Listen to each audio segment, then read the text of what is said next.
Hello friend, સ્વાગત છે તમારું એસએમ ગુજરાતી સ્ટડીમાં। આજે હું તમને મોટિવેશન સ્ટોરી કહેવાની છું, તો લાસ્ટ સુધી જોવાનું ભૂલતા નહીં। તો સ્ટોરીનું નામ છે નાની દીવાદાંડી।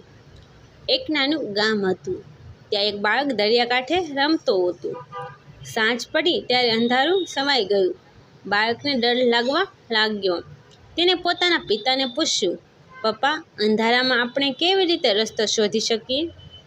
પિતાએ બાળકને નાની દીવાદાંડી આપી અને કહ્યું, આ દીવો બાળીને તું પગલે પગલે ચાલ।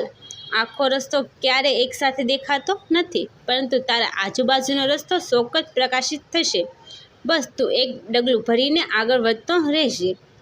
બાળકે દીવો બાળ્યો અને ધીરે ધીરે ચાલતો ગયો। થોડા સમય પછી તે સુરક્ષિત પોતાના ઘરે પહોંચી ગયો।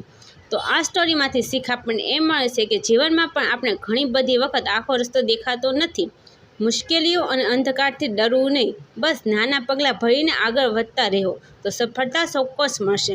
તો આ સ્ટોરીમાંથી તમને શું શીખ મળે તે મને કોમેન્ટ કરી જણાવો, અને અમારી ચેનલને લાઇક, શેર, સબસ્ક્રાઈબ અને ફોલો કરવાનું ભૂલતા